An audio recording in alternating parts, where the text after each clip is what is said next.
The Namekagon River is a federally protected wild and scenic riverway, flowing 100 miles through the north woods of Wisconsin.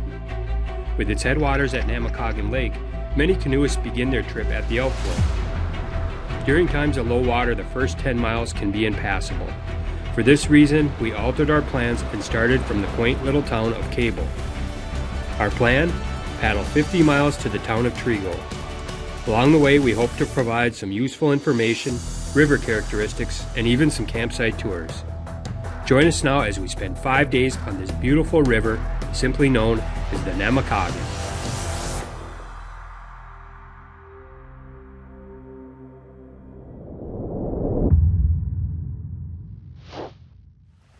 We arrived at the Philippi Bridge landing, unloaded, and set up a shelter just as some storms rolled in. Not an ideal way to start the trip, but we made the most of it. You're wasted. He's like, I didn't want to stay here. Okay, well, we're at Philippi Bridge landing. We just been set up under the tarp there, waiting out the storm, getting a late start. And I imagine we're going to have to do some bailing here. The aftermath of the rain. She's quite full. With the rain subsiding and Chief Navigator Rizzo leading the way, we set off on our 5-day adventure. After the Highway 63 bridge, the current increases with many riffles and small rapids dominating this first stretch. Leah and Scott, first rapids. Nothing big on this river. I think there's one class 2 and the rest several small class 1s. Taking a different lockdown. Yeah. Now here we're coming up on the second bridge, and it looks like we're gonna maybe possibly get some clearing coming up here.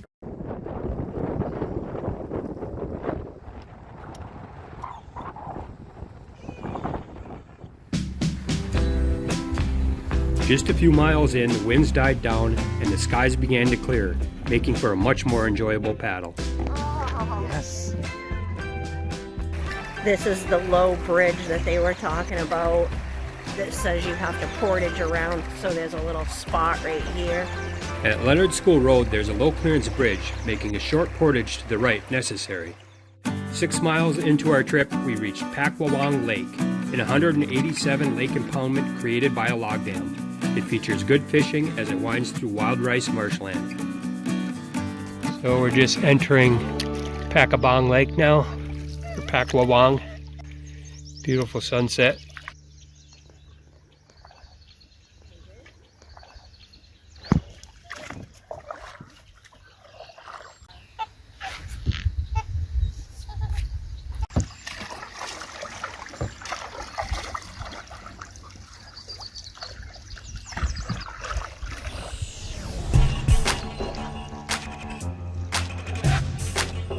At the lake outlet is Pakwawang Dam. During high water levels, it's possible to run the dam. We chose to play it safe and take the short portage. There's also a nice campsite at this location, and we planned to stay here, but it was already occupied, so we continued on.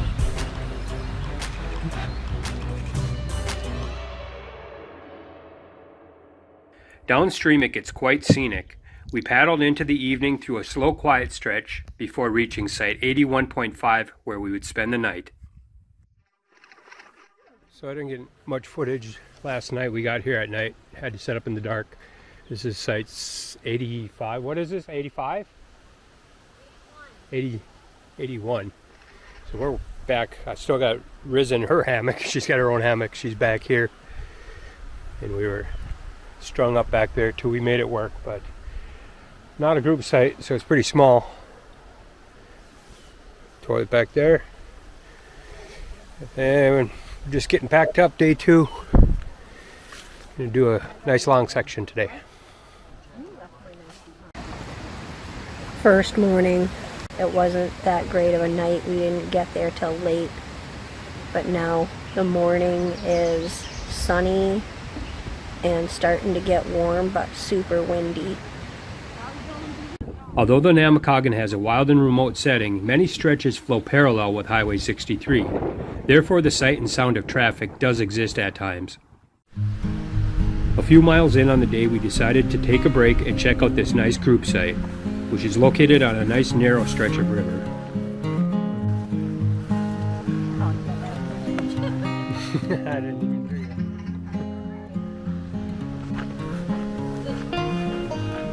Here we're coming up on Larson Road Bridge, we believe.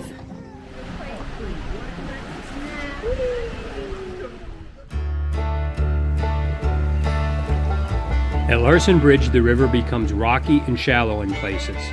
The deep channels on the bends prove to be our best route.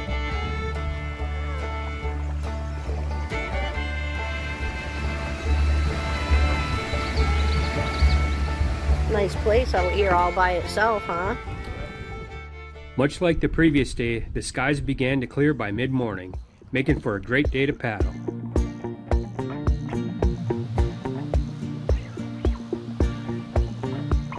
After a long day on the water, the dogs were happy to be on land, and Riz quickly got comfortable in her hammock, while we enjoyed a nice night out by the campfire.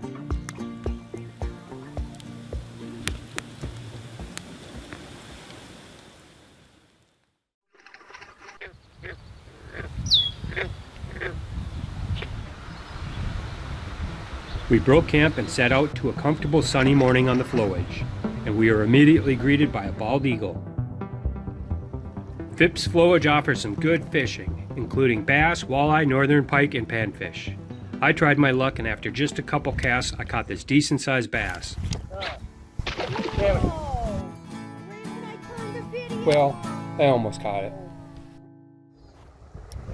Well, we have to portage here because there's a little dam here that probably if you were a kayaker you might be able to go through there because you don't have much gear, but we have a lot of gear, so we are not going through that. After assessing the situation, we decided to skip the portage. You can see why this is dangerous. Me and Missy already ran it, but you can see spikes sticking out. Old bridge here or something. We scoped it out and we seen it was good enough, deep enough to run it. Saves us the portage.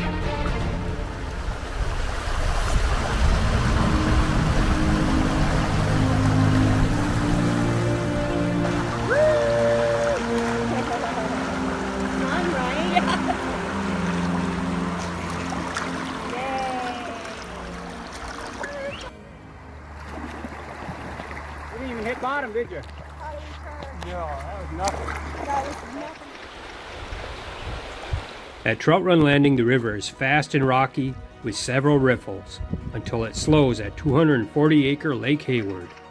Lodging and supplies can be obtained at several locations in the town of Hayward. It's also home to the Freshwater Fishing Hall of Fame. Windy. As we made our way through Lake Hayward, we faced a stiff headwind, which had us searching for any advantage we could find. Alright, so we made it to the Hayward Dam. Canoe portage, way down that way. It's probably a 30-40 rod portage.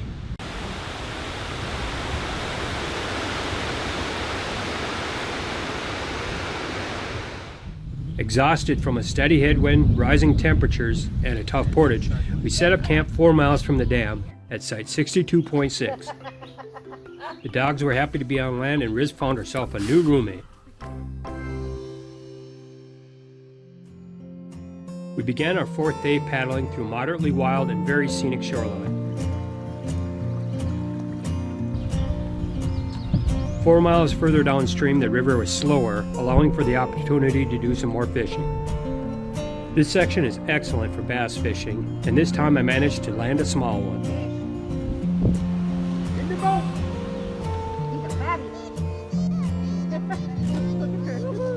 Take your pick. The river drops about 2 feet at the rapids at Stinnett Landing, and even though we got quite wet, the best route was down the center chute. From Stinnett, the river remains fast, and just after Groat Landing was Chimpanzee Rapids, which was a tricky class 2, so I wasn't able to record much. That turn looked a little gnarly there. Yeah, it was too fast. We would have hit that dead log. sideways. We paddled about 10 miles for the day before setting up camp. Okay, I just wanted to show you our progress. So we got up this morning and we started right here at 62.6 and we went along the river for about 10 miles. We ended up over here where we're staying tonight at 52.6. And we got this map from the National Parks website. We just printed it off on this waterproof paper. After a mild night, we woke to another nice day and set out for our final day on the river. Much of the next section is characterized by long, deep, flat water stretches, flowing through deeply cut banks, giving us a feeling of wild seclusion. Some kayakers. This is Springbrook Landing. All right, we're at site 48.3. We're not going to stay here, but looks like a nice site, so we'll check it out. Let Riz run for a little bit too. Not bad. You get a nice view of the rivers. Looks like there's good enough options to hang your hammock. Nice. All right, Riz, let's go.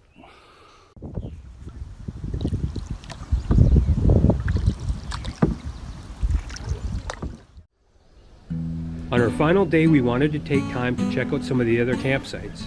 This was a nice site with a lot of space. With half of us sleeping in hammocks, this would have been perfect. Not all sites are suitable for hammock camping.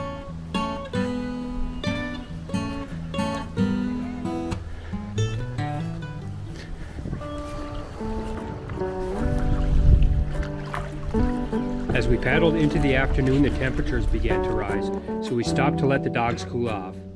Many sections on the Namekagon have a nice sandy bottom, making it ideal for swimming. Want to go over there, Riz? Nice looking group site, 41.8. Right on the bend here. Yeah, I'll take it. See how it looks up here. The next site we came to was a group site, which are indicated on the signs. We decided to stay here for lunch. Most group sites include a picnic table, which is nice. Keep in mind, if you do stay at a group site, be prepared to share it with the larger parties that may arrive. River tubing is a popular activity on this part of the river, and summer weekends can get quite busy with tubers, mainly from Earl Park Landing to Trego. Our takeout spot was just past the visitor center at the Trego Town Park Landing. If you're planning a trip down the Namekagon, be sure to stop at the visitor center. The friendly park rangers will gladly answer any questions you might have. If you like this video, be sure to check out some of our other videos in the St. Croix series. And don't forget to subscribe. Thanks for watching, and we'll see you on the next adventure.